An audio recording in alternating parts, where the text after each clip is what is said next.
Hey guys, what's up? Josie back here again, giving you guys the injury report for the Monday Night Football game against the Seahawks. So let's start off with the Vikings. Backup wide receiver Chad Beebe has been nursing his hamstring injury for the past couple weeks. He still has not practiced all this week and is out against Seattle. Stephon Diggs was hurt through New England, was out on a few key third downs with the knee injury. He was limited in practice all week, but he looks like to be in against Seattle. Backup quarterback, but might play a little bit more than a backup role. Holton Hill has a finger injury, but he will play in Seattle.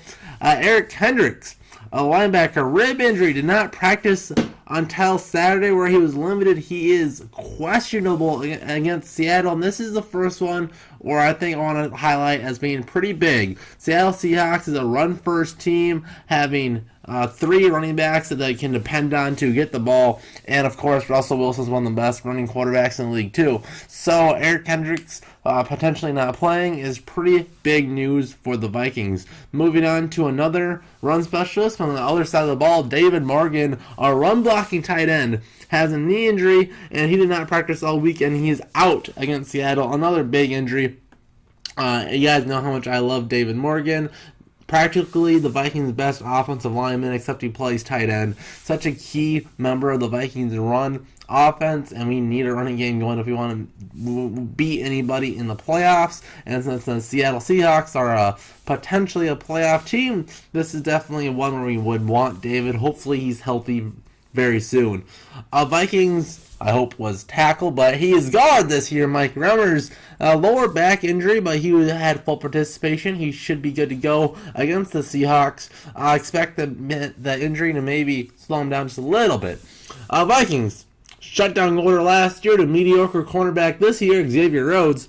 A hamstring injury from when he got absolutely torched a couple weeks ago, but he had full participation all week this week, and he should be good to go against Seattle. And moving on to the third quarterback on the injury report, Trey Waynes has a concussion and did not participate all week, so he is out. So Rhodes in, Wayne's out, Hilton Hill is in. So we have those three corners. So it'll be a mixture of Rhodes and either Holton Hill or Mackenzie Alexander as a number two. And hopefully this means we'll say a lot of Jaron Kearse, who unfortunately didn't play a whole lot against New England for whatever dumb reason. So hopefully we can see a little bit more big nickel with Jaron out there as much as possible. So let's go to the Seattle Seahawks injury report. Starting off with former number one receiver of the Seattle Seahawks and not doing a whole lot this year, Doug Baldwin. He has a hip injury, has been dinged up all year, and did not participate all week, but he is questionable for the game, so he has a chance to play. But even if he does play, I don't see him being a big option, which is big news for the Vikings, because the number one receiver, Tyler Lockett, if no Doug Baldwin threat to get those big plays when the Seattle Seahawks need a pass, the Vikings could double team and should double team Tyler Lockett and just shut him down and then just take care of the run game, and the Vikings get the GG. The Seattle Seahawks' best offensive lineman, left tackle Dwayne Brown, has an ankle injury and did not participate at all on Thursday, but then full participation Friday and Saturday, so he is in against the Vikings. Big news for the Seahawks. Not good news for the Vikings. The Seahawks were known for the last couple of years as a horrible offensive lineman. Dwayne Brown comes in, and he is their best. So the Vikings will have to go against a solid left tackle, so Everson Griffin might be neutralized just a little bit. Chris Carson, their leading running back, finger injury. He was limited on Thursday, but was full the rest of the week. He is in. DJ Fluker, guard slash tackle, hamstring injury. He did not participate all week, and he is doubtful for the game. So offensive line injuries, huge for the Seattle Seahawks, which really want to run the football.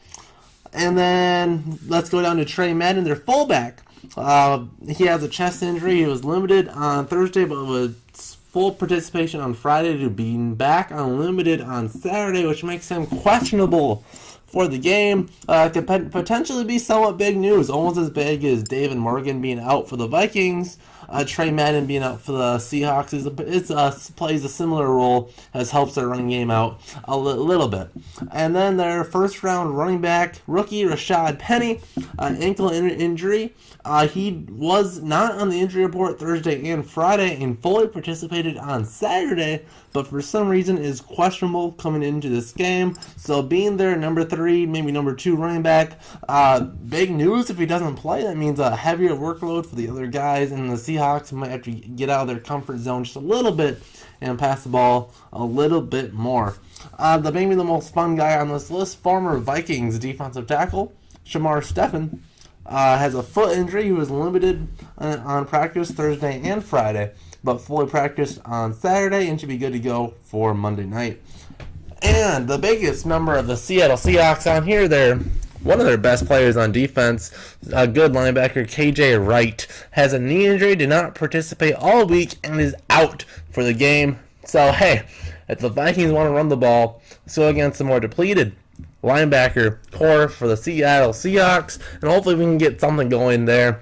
Otherwise, look forward tomorrow as in Monday. Hopefully this gets out Sunday night. Look out for my how the Vikings can beat the Seattle Seahawks video. Otherwise, you'll see you guys then, and see you guys in the next Joe Z Vikings video. See you guys next time.